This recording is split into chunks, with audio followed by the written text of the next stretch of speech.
दिल्लीतली अनेक मेट्रो स्थानकं आज पुन्हा बंद ठेवण्यात आली आहेत। राजीव चौक, मंडी हाऊससह 18 स्थानकं आज बंद राहतील। नवी दिल्ली मेट्रो स्टेशनही आज बंद राहील। सकाळी 7:30 वाजल्यापासून 18 मेट्रो स्थानकं बंद राहतील।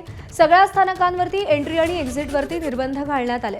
विद्यार्थ्यांच्या आंदोलनामुळे 18 मेट्रो स्थानकं बंद ठेवण्याचा निर्णय घेतला गेलाय।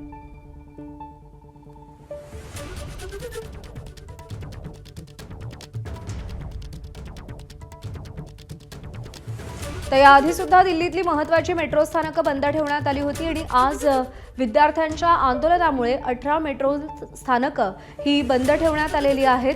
मंडी हाऊस, पटेल चौक ही मेट्रो स्थानकं बंद राहणार आहेत। एकूण 18 मेट्रो स्थानकं ही बंद राहणार आहेत।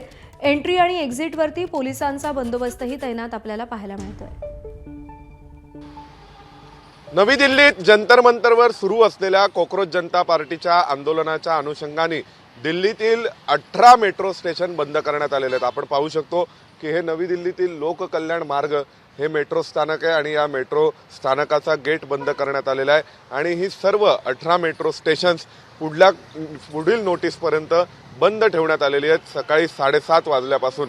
त्यामुळे मोठ्या प्रमाणावर प्रवाशांची गैरसोय होते आणि या मेट्रो स्टेशन्समध्ये मध्यवर्ती दिल्लीच्या आजूबाजूची नवी दिल्ली जे मुख्य शहर आहे, इंडिया गेट, पंतप्रधानांचं निवासस्थान, भारताची संसद, सर्वोच्च न्यायालय या परिसरातील अनेक मेट्रो स्थानकांचा समावेश आहे। यामुळे प्रवाशांची गैरसोय होते आणि इथल्या सुरक्षाविषयक संवेदनशील ठिकाणं लक्षात घेता ही मेट्रो स्थानकं आणि त्याचा गेट बंद करण्याचा निर्णय घेण्यात आलेला आहे। व्हिडिओ जर्नलिस्ट वेद पांडेसह सोमेश कोलगे, एबीपी माझा, नवी दिल्ली।